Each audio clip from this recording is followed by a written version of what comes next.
Hey everybody, I am in the beautiful Italian town of Bagno di Romagna, and it's just nice and snug here in the mountains of kind of like East Central Italy that just run right down the country. And I just was having an interesting thought about this town and about how the life energy is and how different it is from where I live, and I'm sure a lot of other places, and similar to some places also. But anyway, it's a Saturday morning. You can see a little, group of kids down there playing, and people just kind of hanging out here at the shops. A lot of the shops are closed actually, and a lot of the restaurants are as well. Many of the restaurants don't open until like 7 o'clock at night, as we learned yesterday. But anyway, the pace here is so chill, like the pace of life. And so I just was like thinking to myself, so I looked up some stats that were just mind-blowing to me, and I'm going to share with you briefly. And just ask myself, ask everybody out there. I'm just going to ask, out to the universe. I'm just gonna go ahead and just send the question and the thought out there for everybody to really let yourself wrap around the concept of peacefulness and of relaxation and of whatever brings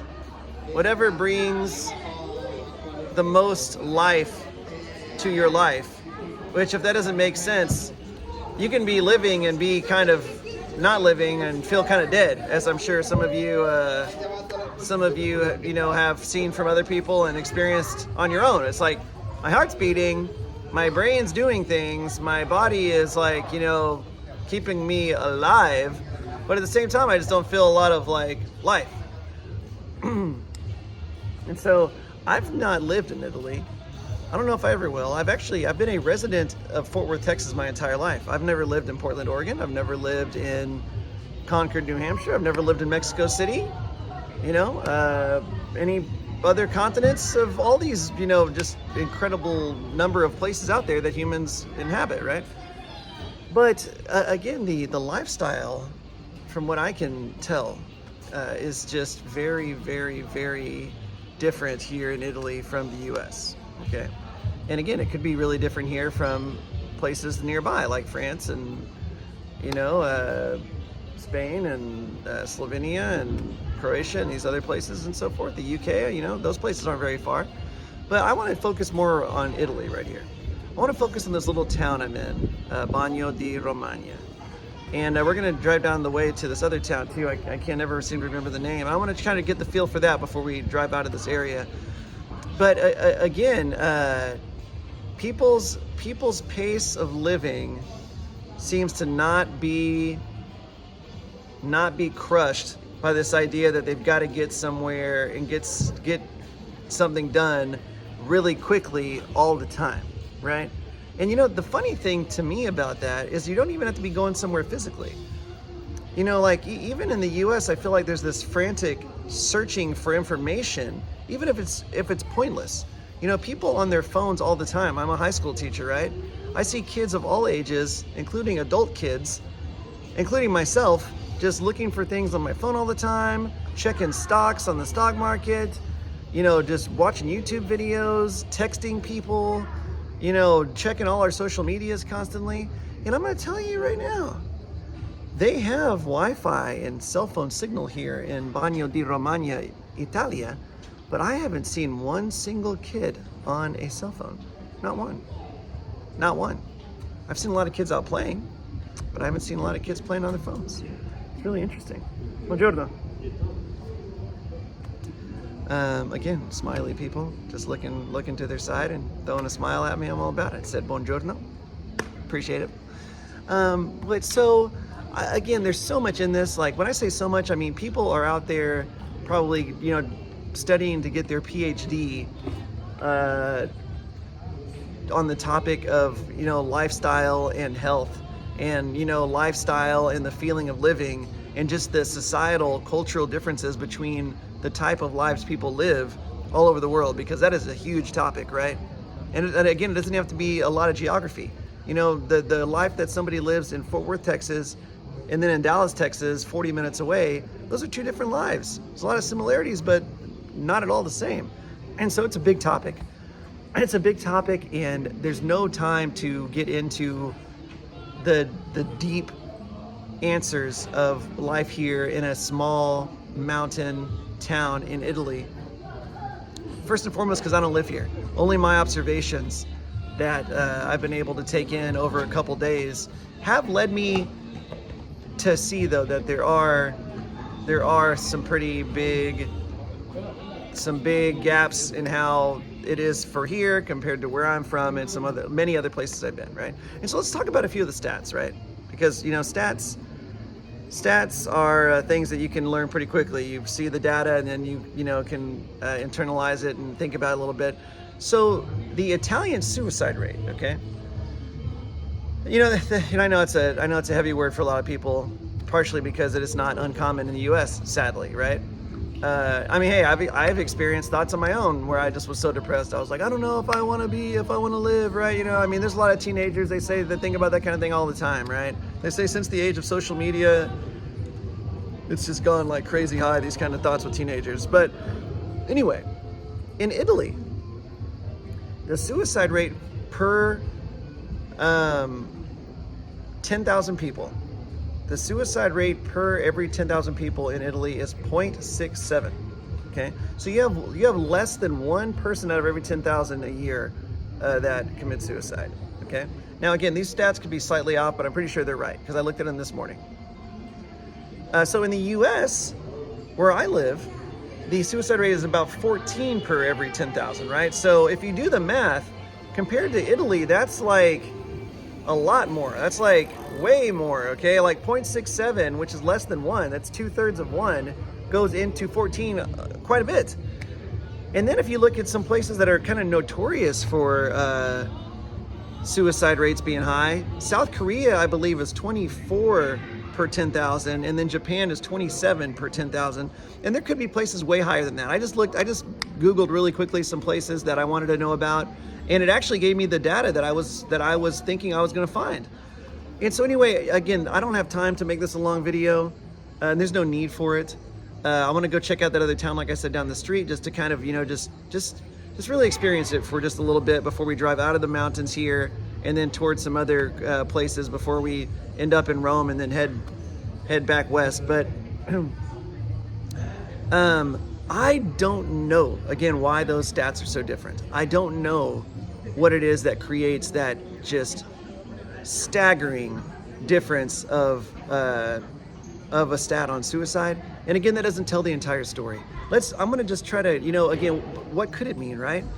I don't see a whole lot of Italians in the U.S. It's certainly not in Texas, right?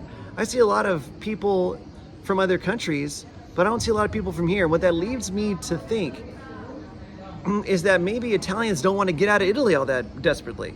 Like Italians as little kids, they might not just be hearing everybody else be like, we got to get out of here as quickly as possible. We've got to flee our home country so we can find a good quality of life. Italians might not be saying that. I guarantee you that Mexicans, it is a narrative. Hey guys. It is a narrative of many, many Mexican families to try to get to the U.S. This is true for Central America also, just right there by Mexico. This is true for people all over the world that are not anywhere near as close. They want to get to the U.S. or they want to get to France or they want to get to Italy maybe, right? But Italy, from what I can see and from what I've heard and what I've seen, again, I don't think they're really wanting to really run away from their home country. I don't know why. Last night I saw this amazing festival here in Bagno di Romagna, where the town put this incredible medieval, just celebration on that lasts all weekend. I think they have quite closeness with their families, which is true for a lot of other places too. But it's just that pace. It's sometimes it's hard to define an energy, right? If you go to one person's house and hang out there, you're like, man, I didn't feel very comfortable. I just wanted to go home. You go to spend time in somebody else's house, you're like, I could have stayed there for the rest of my life. There was something about the energy of these places that just wasn't the same. And so if you look, somebody I enjoy a lot, an author and speaker and just cool guy, I just forgot his name, who wrote, I don't know, I forgot his name, I'm a little bit tired. He wrote the famous book, The Simple Art of Not Giving a Fuck, you know? Is it Mark Meadows? Is that his name? I don't know. Anyway, I feel silly now not remember his name. I watch his videos all the time and love his books. But, you know, he did a video on Mark Manson. He did a video on South Korea and just how so competitive it is. Like, incredible. Watch it on YouTube. It's really interesting. And the Japanese are so competitive too. So I'm gonna stop this video. I just wanna say, you know, the United States, it's like we love competition so much. I mean, I come from an incredible competitive family. It's almost like they're on autopilot. Like my uncles, I swear to you, if you were to actually like try to discuss competition to them, it's almost like they couldn't discuss it because they don't even know how to process the idea of a life that's not that way. It's like, you know, the idea of, and there's some of the things, you know, I'm not going to get into specifically, but again, the idea of just trying to outdo people and just like push for more and just like win, the idea of winning, the concept of winning to my uncles and to a lot of US society, it's such a requirement to the equation for successful living that there's no other way to even think about doing it differently. And so I don't know if that's the case here. You know, the Italians have an incredibly, you know, rich culture in soccer. I met the coach and a few of the players last night for one of the teams here in Italy that was in town visiting. You know, they obviously have an incredible cultural history that dates back to the Romans that were obviously very competitive, you know. But their life now, again, it feels like the people here are not working toward, you know, their next heart attack is what I'm trying to get at.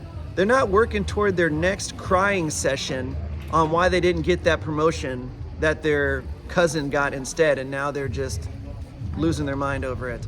Or, you know, that they're not going to be able to move to that big house that they've been dreaming of, you know, or whatever. You know, we could go on forever about these things that people, you know, the bonus, right? Oh my God, my company's not giving out our bonuses this year. I don't know what I'm going to do. I'm, you know, just beside myself. Life sucks, right? I haven't been here long enough to confirm all that, but the people's energy, the town here, the energy, and you know, if we were to go to Milan, Italy, it's going to be way different than Bagno di Romagna, this little mountain town, right? It's not going to be the same. If we go to a little Texas town, it's not going to be the same as Fort Worth. I get that. But anyway, let's just think about that, guys. You guys tell me. There's a lot of you out there. I'm so happy that I'm thinking of saying this. There's so many of you out there that know Italy way more than me, because a lot of you are Italian, or you've worked in Italy, or you've just vacationed regularly, or you know the Italian people way better and their lifestyle, and just you could speak way more accurately and richly to the way of living here in Italy. And I want to hear about it. I want to know about it. I'm curious to just really be curious and learn about what makes lives differently all over the world, and what allows people to have all these different experiences on what living means to them. So again, hey, thank you to this incredible little mountain town, Bagno di Romagna, an excellent job. Oh my gosh, excellent work to that group of people who were doing, who just worked so hard and were able to just accomplish this great medieval festival that we only saw the first night of. It's all weekend. It's celebrating the change of the captain here. If you want to look it up, you can look it up really easily. It explains it online. I can't remember the exact name of it, but it is celebrating the change of the captain for something that existed here in history, and they're keeping the tradition going. They did such a good job. But hey, thanks to this great town, thanks to people all over the world, because I'm gonna tell you something really quickly. When you're born, okay, all of us have been born or we wouldn't be here. You don't ask permission to start absorbing the way your culture operates. You don't get to really like assess the condition of it and then decide what you're going to take in and what you're not. That's just not the way the human experience works. You're born into it, and then you immediately start absorbing the language, which is why we speak it. You absorb the style of things. You absorb the personality of the people around you to it. Or not necessarily personality, but behavior, right? The habits. Just the way of being, we absorb a lot of that from our culture just by being born in there. And so we don't ask permission, and life doesn't ask permission of us. We're just born into certain situations.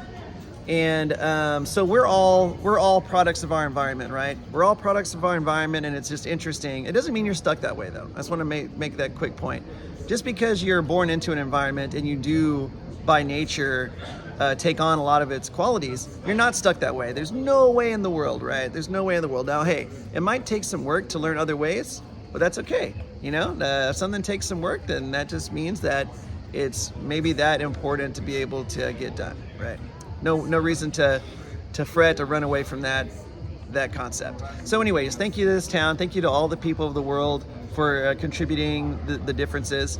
If everybody was the same and all of our cultures across the world were the same, what a horrible, boring world this would be.